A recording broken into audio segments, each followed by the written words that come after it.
होली पर सबसे अच्छा निबंध कैसे लिखें, चलिए आपको बताते हैं। इसके लिए सबसे पहले रूपरेखा लिखेंगे। रूपरेखा में प्रस्तावना, पौराणिक कथा, होली मनाने का तरीका, सामाजिक महत्व और भाईचारा, सावधानियां तथा उपसंहार। फिर पहली हेडिंग डालेंगे प्रस्तावना और लिखेंगे, होली भारत का एक प्रमुख और लोकप्रिय त्योहार है, जिसे रंगों का त्योहार भी कहा जाता है।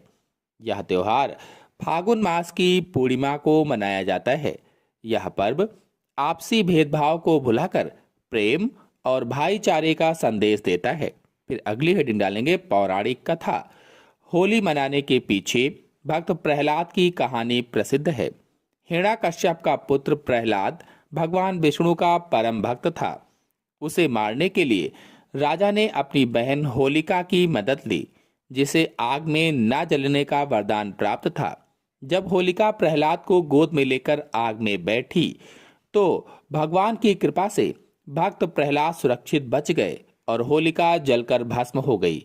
यह घटना आधार पर धर्म की जीत और बुराई पर अच्छाई की विजय का प्रतीक है।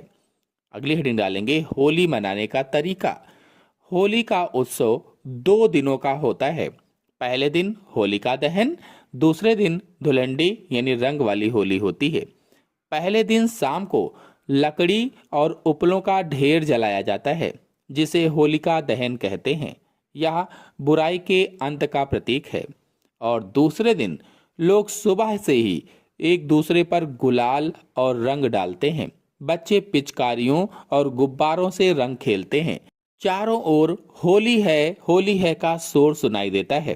फिर अगली हेडिंग डालेंगे सामाजिक महत्व और भाईचारा। होली का सबसे सुंदर पहलू यह है कि इस दिन लोग अपनी पुरानी कड़वाहट और दुश्मनी को भूलकर एक दूसरे को गले लगाते हैं। समाज के सभी वर्गों के लोग साथ मिलकर नाचते गाते हैं और पकवानों का आनंद लेते हैं। घरों में विशेष रूप से गुजिया, पापड़ और हलवा बनाया जाता है। फिर अगली हेडिंग डालेंगे सावधानियां। आजकल होली में रासायनिक रंगों का प्रयोग बढ़ गया है, जो त्वचा और आंखों के लिए हानिकारक हो सकते हैं। हमें रसायनों वाले रंगों के बजाय प्राकृतिक रंगों का उपयोग करना चाहिए। साथ ही किसी के साथ जबरदस्ती रंग नहीं खेलना चाहिए। फिर अगली हेडिंग डालेंगे उपसंहार। होली केवल रंगों का खेल नहीं, बल्कि एकता और सौहार्द का प्रतीक है। यह त्योहार हमें सिखाता है कि हम अपने मन के विकारों को जला दें और जीवन को प्रेम के रंगों से भर दें। यदि हम शालीनता और प्रेम के साथ होली मनाएं, तो यह हमारे समाज को और भी मजबूत बनाएगा। इसी के साथ आप सभी लोगों को होली की हार्दिक शुभकामनाएं। धन्यवाद।